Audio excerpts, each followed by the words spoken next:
बिस्मिल्लाहिर्रहमानिर्रहीम। अस्सलाम वालेकुम। मैं आपका मेज़बान समी इब्राहिम और आप हमारा सोशल मीडिया देख रहे हैं। 13 मई और बुधवार है, दोपहर का वक्त है। इस्लामाबाद में एक तरह से बादल छाए हुए हैं, गर्मी है लेकिन इतनी शदीद गर्मी नहीं है। मैं वीलॉग में 2-3 चीज़ें डिस्कस करूंगा। आज मैं पार्लियामेंट में भी गया, फिर एक इंटीरियर कायमा कमेटी है उसकी प्रोसीडिंग भी देखी मैंने, उस पर आपको इनपुट दूंगा। पीटीआई के लोगों से बातचीत हुई, शाहिद खटक साहब जो पार्लिमानी लीडर हैं उनसे तफसीली बातचीत हुई मेरी, तो जो इमरान खान के हवाले से है वो भी आपको बताऊंगा। लेकिन मैं आगाज़ में ये आपको अमरीकी सेनेटर हैं लिंडज़े ग्रैहम, सीबीएस में जो एक स्टोरी छपी कि पाकिस्तान ईरानी जहाज़ों को नूर खान एयरपोर्ट पर एयरबेस पर छुपाया हुआ है, उसके बाद ये उन्होंने एक गुफ्तगू की अमरीकी वज़ीर दिफा से और जो अमरीकी फ़ौज के सरबराह हैं उनसे। ज़रा ये सुन लें। Are you aware of reports that Pakistan are allowing their bases to be used to park Iranian aircraft, General Kane? So I've seen one report on that. Well, is it accurate? So I think based on the variety of classification matters. Let me just say, do you agree if it is accurate, that is sort of inconsistent with it being a peace mediator? So I wouldn't want to comment on that based on the ongoing negotiations and Pakistan's role. Secretary Hexton, if the mediator is allowing reconnaissance aircraft of Iran to be parked in Pakistani air bases, do you think that's consistent with being a fair mediator? I wouldn't want to get in the middle of these negotiations. Yeah, I want well, I maximum do. efficacy I for want to our get in the people. middle of these negotiations. I don't trust Pakistan as far as I can throw them. If they actually do have Iranian aircraft parked in Pakistan bases to protect Iranian military assets, that tells me we should be looking maybe for somebody else to mediate. No wonder this damn thing is going nowhere. So, I appreciate all you've done. I'm very supportive of it. But when it comes to Pakistan and China, enough already. इसमें ये जो जज्बात Lindsey Graham के हैं ये actual जज्बात हैं America के। डोनाल्ड ट्रंप जो हैं वो फील्ड मार्शल और प्राइम मिनिस्टर के साथ उनके ताल्लुकात अच्छे हैं, लेकिन अमेरिका के अंदर पाकिस्तान की एस्टेब्लिशमेंट, पाकिस्तान की फ़ौज, पाकिस्तान के किरदार के हवाले से जो सोच है वो ये है। और ये कोई ज़्यादा लंबी बात नहीं होगी कि जैसे ये ईरान जंग ख़त्म होगी तो अमेरिका के अंदर से आवाज़ें उठेंगी कि पाकिस्तान के जो न्यूक्लियर एसेट्स हैं, जो न्यूक्लियर हमारी इंस्टॉलेशंस हैं, वो अब ख़तरा हैं और इनसे जान छुड़ानी चाहिए।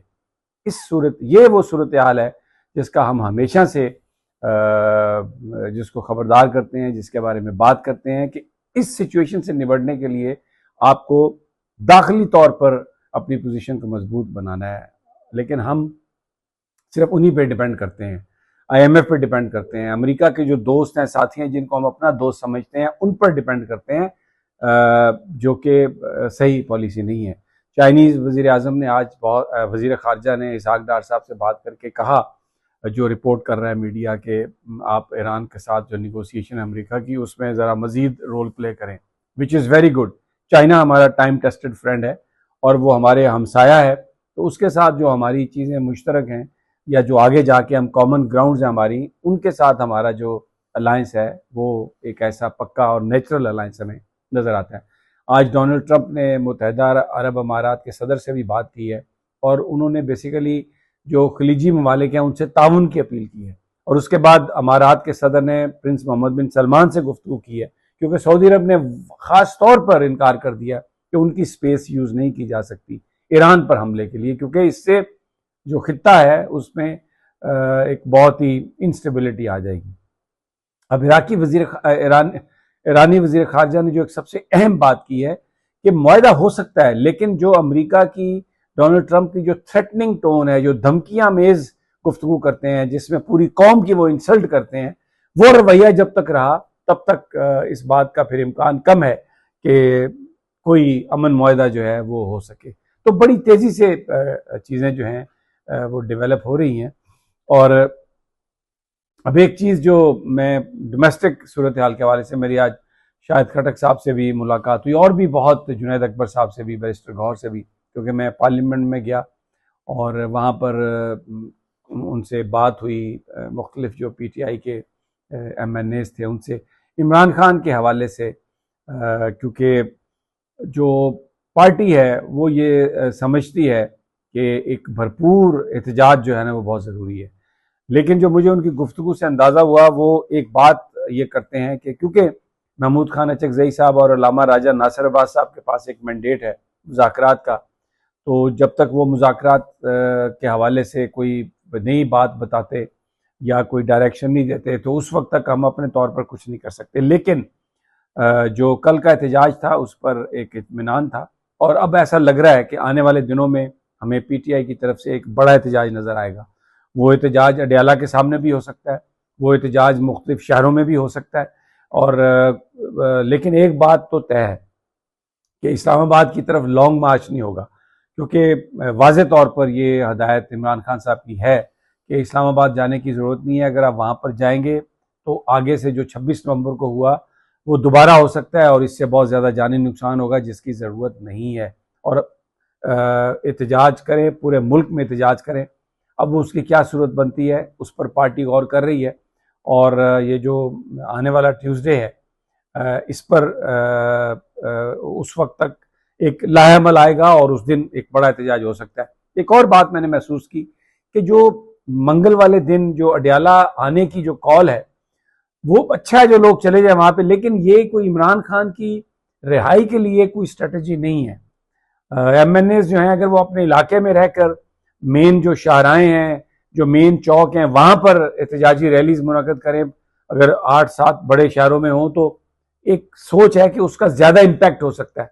तो अब देखते हैं कि इस हवाले से क्या गुफ्तगू होती है। लेकिन डिसीजन मेकिंग के हवाले से अभी जो PTI की लीडरशिप है, चाहे वो पॉलिटिकल कमेटी है, चाहे KPK के सदर जुनैद अकबर हैं, चाहे बैरिस्टर गौर हैं, चाहे शाहिद खटक हैं, चाहे और दूसरे लोग हैं, वो ये एक कन्फ्यूजन है कि डिसीजन का जो इख्तियार है वो किसके पास है।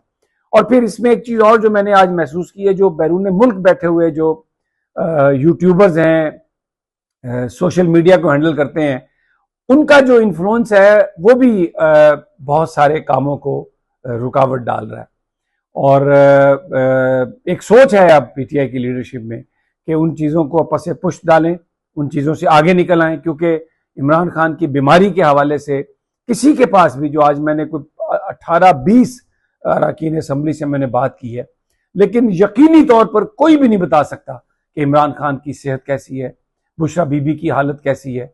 ये बात मुझे 8-10 लोगों ने बताई कि सलमान सफदर साहब जब मिलकर आए थे तो उन्होंने कहा था कि इमरान खान साहब खैरियत से हैं, लेकिन अब उसमें कितनी सदाकत है।